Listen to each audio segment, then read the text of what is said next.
Bonjour à tout le monde, nouvelle vidéo électrocodeur. Aujourd'hui, je vais vous montrer comment est-ce qu'on utilise un multimètre.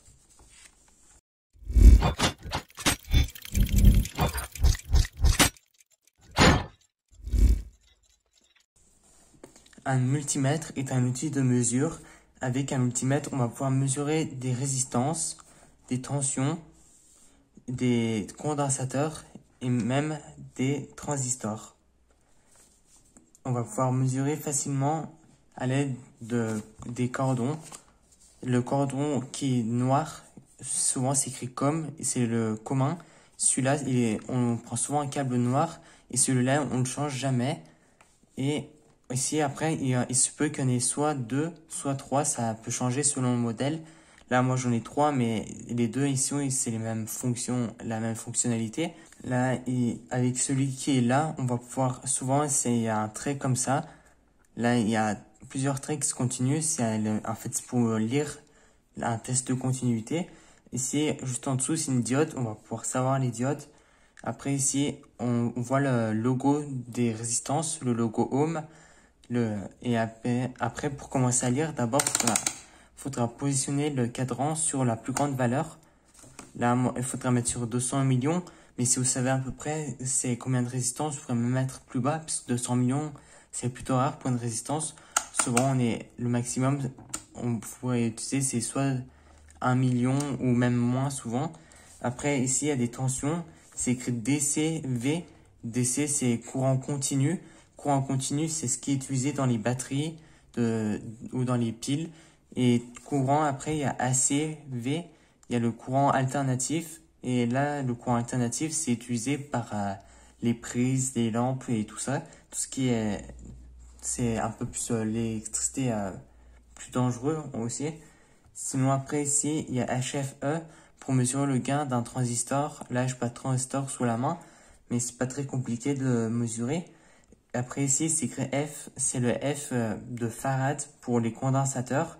Ici, comme là, il faudra placer à la plus grande valeur. La plus grande valeur, c'est 2N sur le mien, mais souvent, c'est N comme nanofarad, je crois bien. Sinon, après, c'est microfarad. Là, ce sera 2 microfarad, mais ça, on pourra mesurer selon le condensateur qu'on a. Et on a aussi DCA. Ça, c'est pas pour la tension, mais pour le courant. Là, le courant, on pourra mesurer le courant de pile, par exemple. C'est continu, mais ce sera pas la tension, mais ce sera le courant. Et pour ça, on devra passer le cordon rouge soit sur ampères, soit sur milliampères. Ça, après, c'est à nous de voir quand on se met sur le vent. Si on se met sur le vent, alors il faut prendre le A. Et une fois qu'on voit un M, ça signifie milli. Donc 200 milliampères là. Et une fois qu'on passe le milliampère, ça se peut que vous ayez besoin de changer. Mais s'il n'y a que deux, en fait, il n'y en a qu'un seul pour le courant. Alors, vous avez juste besoin de mettre sur celui qui est pour le courant. Mais là, de toute façon, je vais juste voir quelques tests avec une batterie. J'ai une batterie là. Donc, il faudra savoir c'est une batterie de combien de volts. Donc là, j'ai pris mes deux cordons et ils sont reliés sur le V. Le rouge, il est sur le V. Ici, il y a V ou ohm. En fait, on utilisera le même cordon pour la tension, sinon, ou pour une résistance. Et le noir, c'est le commun. Donc là, j'ai pris mes deux câbles et je vais démarrer. Mais en démarrer, si je veux, je peux mettre sur le bon lieu. Donc j'imagine c'est une batterie peut-être moins de 20 volts. Donc là, j'ai juste à appuyer, mais il y en a, ici il y a off et vous avez juste besoin de tourner. Le mieux, c'est de l'éteindre quand vous n'utilisez pas. Sinon, il n'y aura plus trop de batterie, comme là. Là, ici, il n'y a plus trop de batterie. Donc, je vais commencer à mesurer. Donc, le rouge, je le fais toucher le rouge. Et le noir, je le fais toucher au noir. Et j'ai 3,68. 3,68, c'est à peu près une batterie de téléphone, tablette. C'est à peu près une batterie comme ça. Sinon, je peux augmenter. Mais là, de toute façon, la mesure, elle sera beaucoup moins précise. Plus on augmente de la valeur, l'éloigner, moins c'est précis.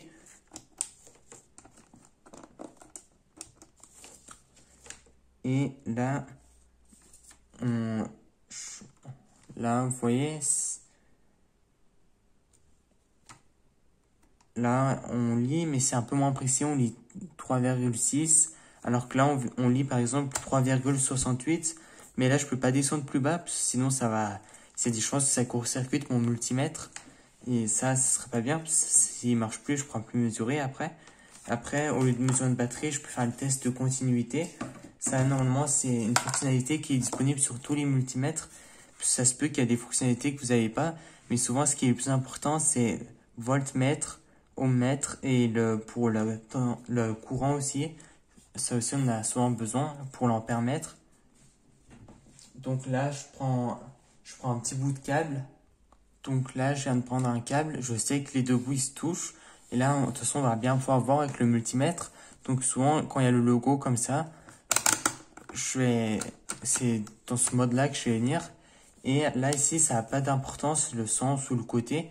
Là, je vais prendre les deux câbles et vous allez voir, ça va faire un bip normalement. Et ça va afficher à l'écran.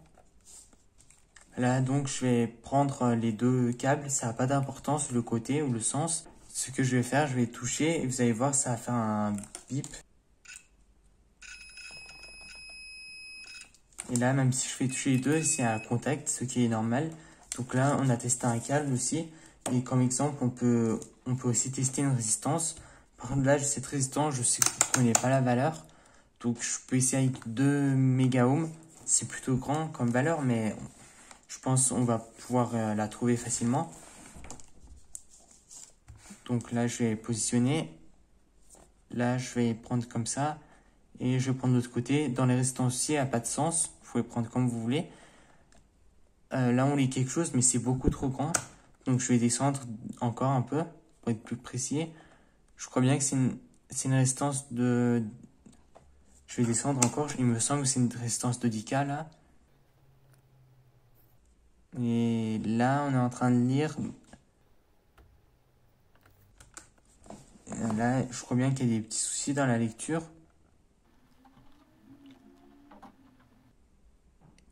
Ben là, je crois bien, on lit à peu près 10.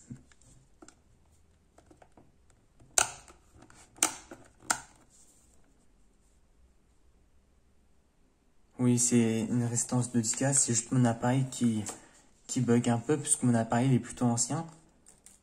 Après là, on peut tester d'autres choses, mais là, je vous ai montré après. Si vous voulez, par exemple, tester un condensateur, vous le tournez.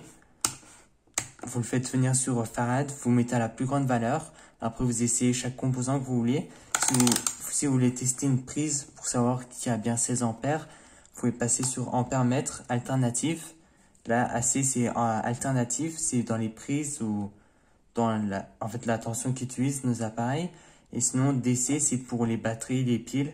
C'est ce qui est en continu. Donc après, quand on passe sur l'ampère-mètre, il faudra aussi qu'on passe le cordon sur un des deux. Ça, après, c'est à vous de choisir. Déjà, vous pouvez choisir.